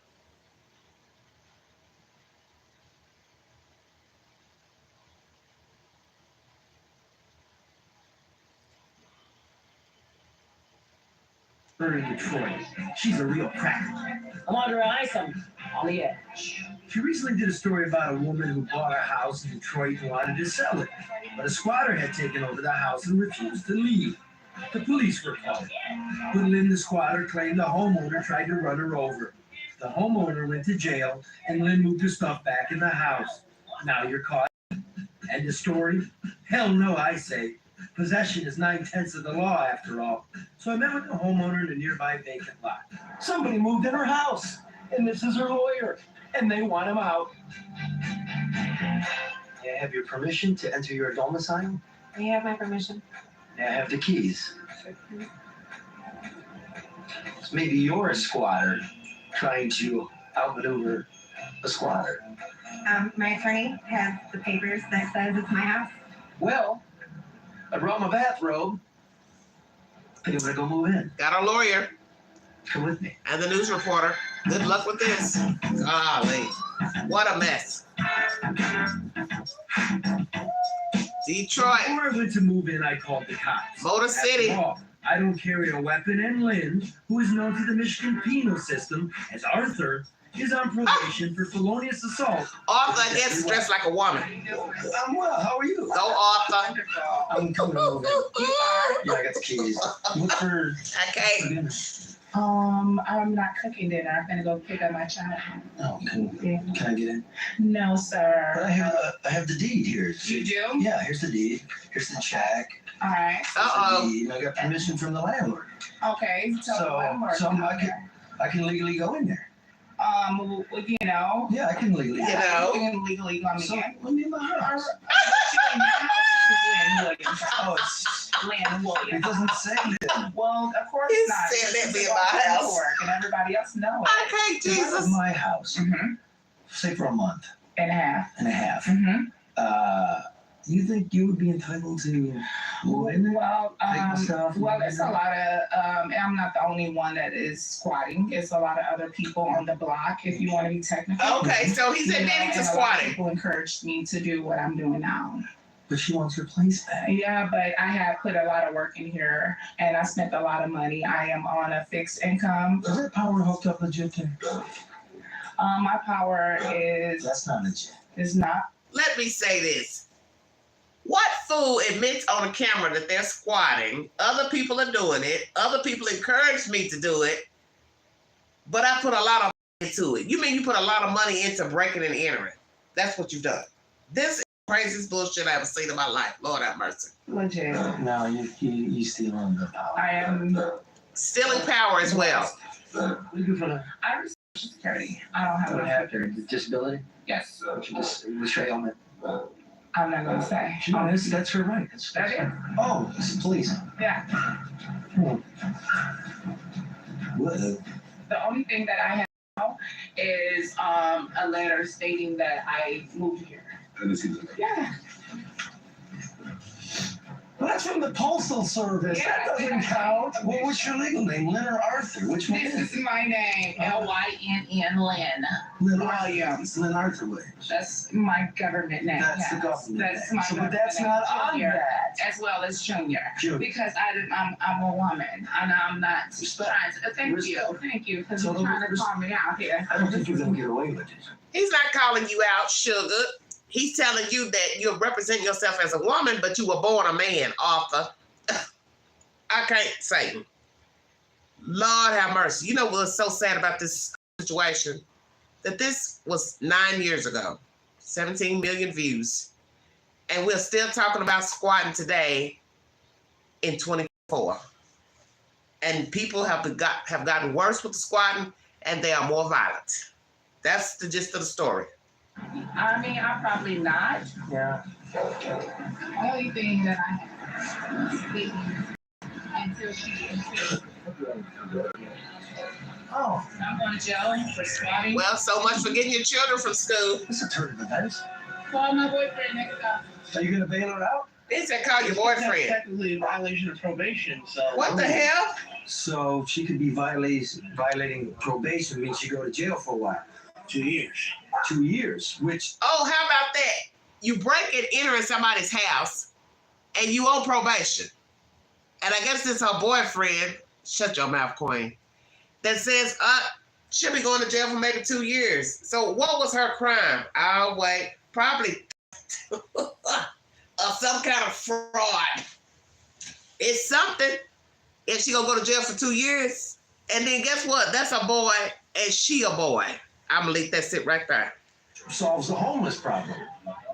Hey, Ashley. Look at my new house. It's going to be great. As soon as the police get out. Well, George, it's going to fit real nice, bro. Wow, wow, wow. Look at that. Remember, there's rules. You got to get permission to live in somebody else's house. Yes, you do.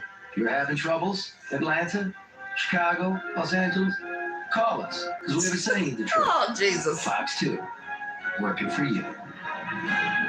All right, everybody. That's something that was content from 9 years ago. Oh, Lord. I'm just going through the queue, finding squatters. Let's check this one out. Squatter shot by homeowner 1 year ago. Lord have mercy. Ashley 87, what you doing? Happy Easter, everybody. Keep higher education more accessible. Now, Breaking news. It wasn't the alarm clock, but gunfire that made folks in a local neighborhood jump out of bed this morning. Gunfire immediately followed by the sound of sirens as police raced to the scene in southwest Oklahoma City. News 4's Bria Barrett has the new information. The owner of this home behind me had to deal with a squatter situation this morning, which caused quite a commotion in the southwest Oklahoma City neighborhood.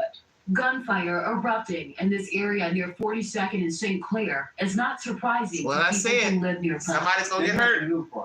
But when neighbors saw their street flooded with police cars and crime scene tape, they knew something was wrong. Early Thursday morning, a man got a call saying someone was inside his property, located here on the corner. He shows up at the house, and there was apparently a group of homeless or transients squatting up in the house. That's when police say one of the transients was armed with what appeared to be a pistol. Wow. Turns out it was a BB gun.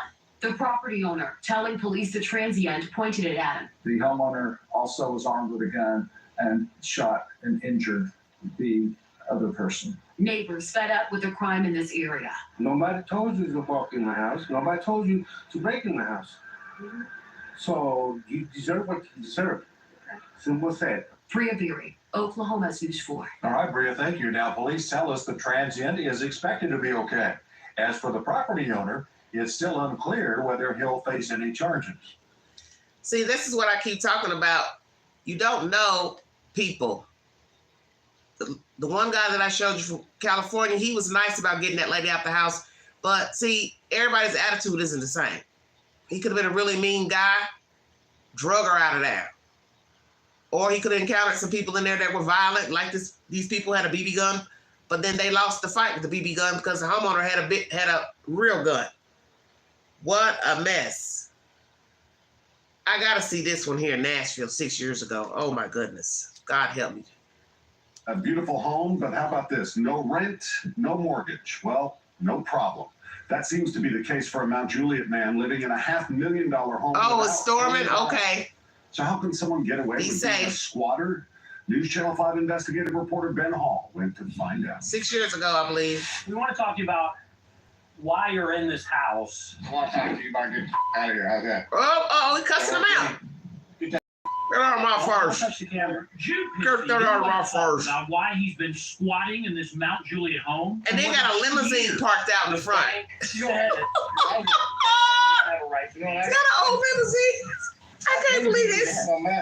This is crazy. Our investigation found that Piskey moved into the home more than 2 years ago, despite having no legal claim to the property. The banks that had foreclosed on the previous Look at owner that spread. essentially forgot about it, allowing it to sit empty for years. This video home shows what the luxury law cabin used to look like. Attempts to sell it fell apart because of confusion among banks after the housing crisis. It sat empty for a while before we tried to buy it. Ron and Dina Woodard fell in love with the home back in 2014 and tried to buy it at auction. I knew where all of my furniture was going to be. I mean, it was just, I just, it was ours. And the kids were just as excited about it as we were. And their high bid was accepted. But days before they were set to close, the bank pulled the plug on the deal. There was no real explanation of why. They're just kind of like, oh, we pulled the listing. Sorry. Yeah. In late 2012, J.P. Morgan Chase foreclosed on the home. Nice size house. The Bank of New York Mellon. Wow, look at the house. Investors for a mortgage-backed security. Very Control huge. over the home has since passed from Countrywide Financial to Bank of America and finally to Nation Star. Meanwhile, it is sat empty. We couldn't get in touch with anybody that would claim any responsibility. This is the reason why the man ended up moving into the house, because he's watching. Somebody has turned him on to squatting, and he moved his ass on in there. This is sad. These people closing on a house that's going from bank to bank to bank to bank to bank. And then while you all are wrangling with the banks and this and that, somebody has decided to take over and move into your damn house. How about that? Welcome to America. For the maintenance or ownership or anything else at that point. City Commissioner Ray Justice contacted more than one bank about the abandoned home, but they didn't seem to care. I got no response, zero response. It was about that time Drew Piskey, his friends, and family suddenly appeared at the house. This is probably one of the most bizarre things I've ever dealt with. He's never been in Detroit. Called to the home in April of 2015 for a domestic dispute involving Piskey and his ex-wife. Mount Juliet. In September, police discovered Look a at that stolen vehicle at the property. Wow. The gentleman had no connection to the owners of the property and that we could find. Piskey actually paid the back property taxes on the home to keep Wilson County from seizing it in 2015. We found Piskey has a history of codes violations. In 2008, he illegally moved the home to a piece of land near Hermitage, forcing Davidson County officials to condemn the home. Wow. Justice says he fields weekly complaints from his constituents. Con artists. The number of cars and junk being stored at the log cabin. Let's take a look at that. Nice size property. He's a con man, so he knows how to manipulate the system. This is what people do who are in the con gang, grift gang. They do research. He was smart enough to come across the house, get information on the house. So he paid the back taxes, and he made it easy for himself because, one, nobody really knew who owned the house because it's going from bank to bank, bank to bank. He knew exactly what he was doing. He did his homework. There you have it. Are you gaming the system? No, man. I'm for Congress. Nation Star Bank filed us a statement saying, "We greatly appreciate that you brought this to our attention," and went on to say, "We are moving quickly to evict the home of its current residents so the home can be prepared for sale."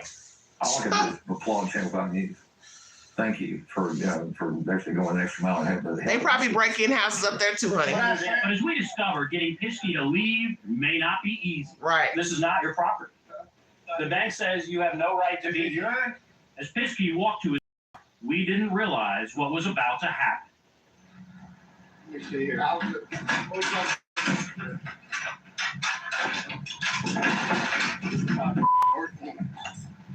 here. All right. We're backing up. No, leave, guys. We're leaving right now. Wow. We're leaving right now. Wow, wow, wow. Hurt by all that, but police arrested Piskey and charged him with aggravated assault. He bonded out and still lives in the house. We'll keep watching to see if the bank actually gets him out of the home.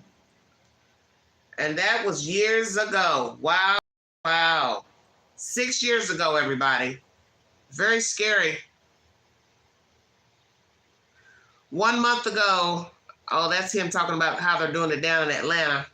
Yeah, it's a lot of people squatting all over the world. This is a story I saw years ago out of Texas.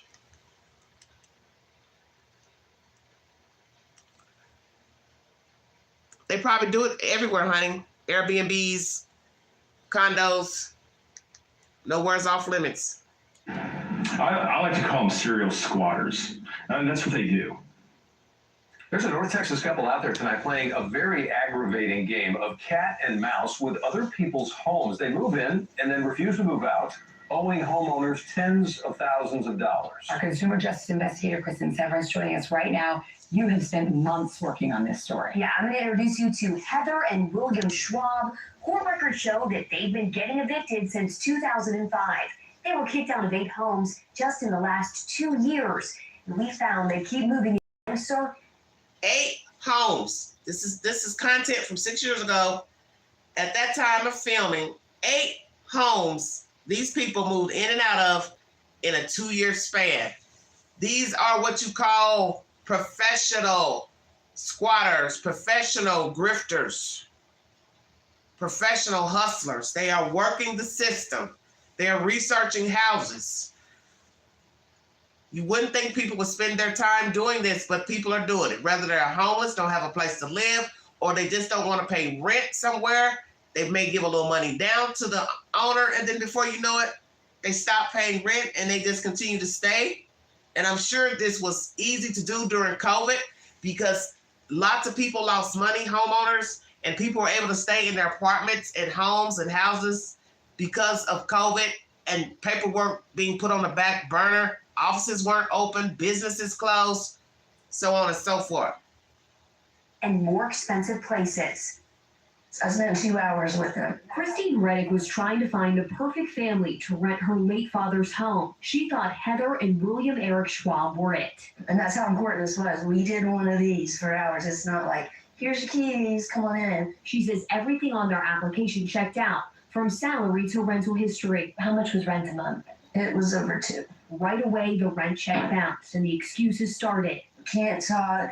Eric's grandmother died. CPS is coming over. I got fired at my job. You can only go so far with a story. I was born at night, not last night. Christine started the eviction process. There's a process, and the weird thing is it protects them or buys them more time. The Schwabs moved in July and were kicked out 5 months later. There was stuff everywhere. They smoked in the house. My pool is now a Mountain Dew green. They still owe her more than $7,000. Christine, a realtor, said they lied on their application. Nobody in their right mind would lease to somebody with all those evictions. She had no idea the Schwabs had been doing this for years. Court records show they were evicted at least 14 times before moving into Christine's home. Former landlords say they use fake information to get in and work the system to stay as long as possible without paying. And they bring several kids and pets along with them. What I don't understand is how. Records show the Schwabs were evicted 2 more times before moving into Dustin and Arlene Harrison's home in Carrollton. They made it a big deal, like, hey, it's Thanksgiving, we just need to get in and record quick, and just seemed like good guys, good people, to be honest. The Schwabs claim they were military veterans, just like the Harrisons, and small business owners. They own their own collection agency. The first check was no good. They bounced. But they're already in, but that's a part of their thing. Exactly. Dustin said he kept covering rent, giving them more time. I'm just a good old East Texas boy, just I'll help you out. Then the Harrisons started getting foreclosure notices. We were paying a mortgage on a home that they were just squatting in. The Harrisons tried to evict the Schwabs themselves, but quickly learned these people know more than we do. So I contacted a lawyer. I like to call them serial squatters. And that's what they do. The Harrisons hired attorney Mark Gerling. Gerling knew the Schwabs. He had just evicted them from a home in Louisville. Wow. No eviction law in some cases, as well as many attorneys. The Schwabs were kicked out of the Harrisons' home 7 months after moving in. The animals peed everywhere. It's really gross. It was horrible. And thanks to the Schwabs, their credit was now horrible too. I don't know if we should tell you credit scores, but we're 780, I don't know, 530. The Schwabs left the Harrisons' home and moved into a house a mile away. They were evicted. They moved 0.9 miles from that home and were evicted again. Wow. These people are chronically just victimizing and no one's holding them accountable. We found the Schwabs had moved into a gated community in Frisco. They were living in this $450,000 home, got evicted, and moved 0.3 miles away to another home in the same development. We tracked down Heather outside of court on a bad check charge. We'd like to talk to you about all your evictions. We found at least 20 over the last 17 years. Woo, 20! First, she claimed ignorance. What are you talking Well, but you and your husband, you don't pay rent and you keep going into more expensive homes when you owe thousands of dollars in back No rent. idea what you're talking about. Yes, you Then she do. said it was another Heather Schwab. Yeah, I right. know there's another Heather Schwab, in fact, in the same court I am. So No, it's definitely you. We've been investigating this for months. for months, I cannot help you. You're the one who did it. I mean, I don't even know what you're talking about. Here, let's go over all of these landlords. Christine Lake, Matthew Lauber. Let's go over it. I have an appointment. Do you plan on paying any of this rent? I don't know what you're talking about. Heather, Now, excuse me. about a month after Heather and I talked, the Schwabs were getting evicted again. Wow. I'm just still in shock. Chrissy Merrill said Heather and William owed them at least $4,000. I think it's criminal to move into a house knowing you have no intentions of paying rent. Their attorney is Jeff Sprigg. The Schwabs like to game the system. Sprigg, too, had just evicted the Schwabs. They know what to look for. They know who their victims are going to be. In court fighting the eviction, William Schwab said they were too poor to pay, and they only made $3,500 a month. Sprigg showed the judge their W-2, which shows they made more than $15,000 a month. Days after that court appearance, they were evicted in the beginning of October. The whole house is missing smoke detectors. Trash. I mean, I think this is dog poop. They moved Wow. from Merrill's to a $473,000 four-bedroom located just 10 homes away. If you could say something to the Schwabs. Wow, wow, wow. How do you sleep at night?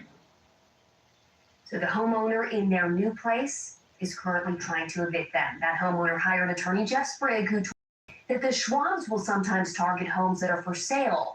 They say they're going to buy the place and pay rent until closing. That way they don't have to go through any background check or fill out a rental. Oh, I So what every see. one of you are probably There we right go. now, That is, we have zero vested interest in these properties, and blood is boiling. How do Yes. they get away with this? Everybody wants to know, right? How do they keep doing this?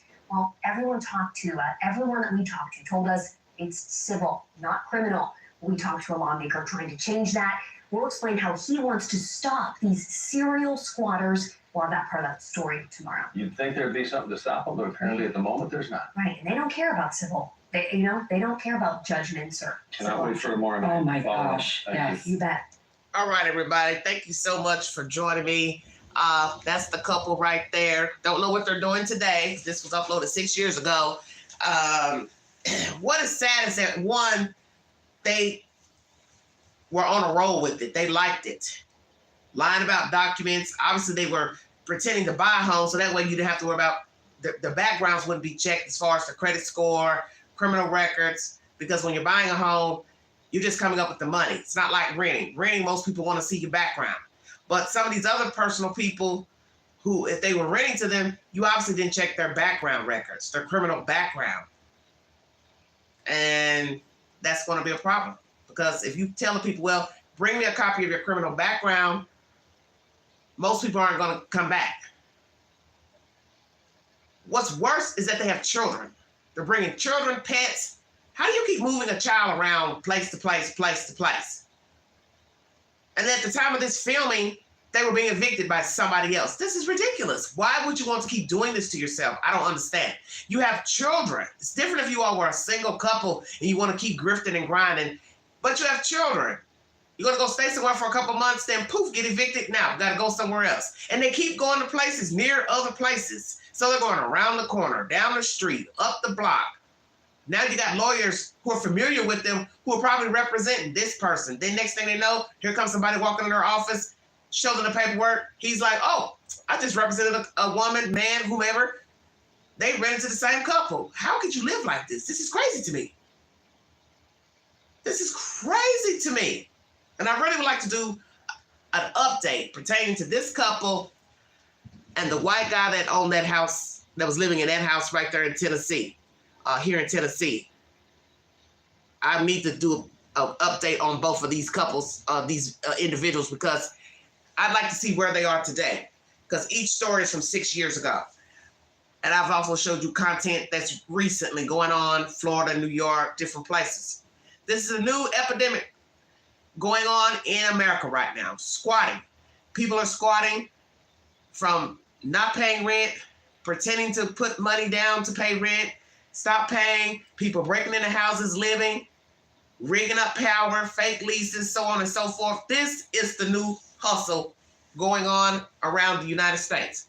Well, Florida has passed a new squatters law, and I also believe New York too, in works of a squatters law, because this has to stop. And I brought you content about a week and a half ago of a lady, 52 years of age, who was found murdered in New York City in an apartment belonging to her late mother. 2 teenagers bludgeoned her to death. They're claiming that they were squatters. I'm not really sure that they were. I think they followed her into the apartment building, because there's no way they should have been able to get in the building to her mother's apartment, because you have to have a key to the elevator to get to the mother's apartment. The mother did not have doors to the apartment. She had elevators. So you'd have to have a key to put into the elevator slot to go up to that floor. And there's no way they would have been able to have a key. So I think they followed her in. They said they have them on camera following her into the building. They don't give a timeline of how close the following was. But she's on camera fooling with her car. So I don't really understand that story. But they're claiming that they were squatters, a young couple. After murdering her, they left her there in a duffel bag in a front room closet, stole her Lexus, I believe, went on the run, crashed a car in Pennsylvania, and then later they were apprehended and they're now in jail. This is how serious things can get. This is why I don't advise anyone approaching a squatter alone. You need to have all your ducks in a row, because allegedly this is a civil matter. So if you're going to go gung-ho with this, approaching somebody at your house, property, you better go correct. If you have a permit, license, okay. But I advise you to have other people with you. I do not advise anyone going alone to their property. I don't advise you going at night. Make sure you have people with you. And as I said before, if you want to get rid of these jokers, have some boards, nails, hammers, and nail their ass in there. Trust me. If they see a gang of people coming with boards, nails, they will get their ass. Who is going to sit there and stay in a house or apartment while being nailed in shut? Nobody. See, what's good for the goose is good for the gander. You have to know how to fight fire with fire. That's why I advise you take people with you. I'd have at least 6 people. And if you have to pay them, pay them. And you tell them what you're about to do. And most people will be glad to help you. Because you don't know who's in there. You don't know how many people are in there. And if you think you're going to have a problem judicially where you got to go to court and wrangle around with these people, I say just go with the boards and the hammer and the nails and just start boarding the damn windows and the doors open. Trust me, they will come out. Thank you all so much for joining me. Please check out my older live from earlier today. Miss Nina has spoken, Mr. Proudfoot's ex-wife, Nina Gomez. She has spoken about her relationship with him. They share a daughter together. And Mr. Proudfoot is the stepfather to Sebastian Rodgers, who is currently missing. Please check out that live stream. I bring the business. Very wicked story coming out of West Tennessee. And naturally, the Strains are not satisfied with the autopsy from Nashville. They have inquired another autopsy for their son, Riley Strain. That's one of my other updates. And another live I did today is pertaining to P. Diddy. You're now listening to live number 3. Content I've been meaning to bring for some time about squatting in the U.S. It is a prevalent hustle going on right now. And I've also read off the states that have squatting laws and the adverse possession that a person can use to possess the house depending on how many years they've stayed there. So go back to the beginning of this video to get that said information. If you'd like to donate to this great network, $BigAngie, 129 Cash App. Stickers and chats are always welcome during the live stream. Thank you for your time. Happy Easter, everybody. You have been listening to The Vault XL. Thank you. Have a good weekend, everybody.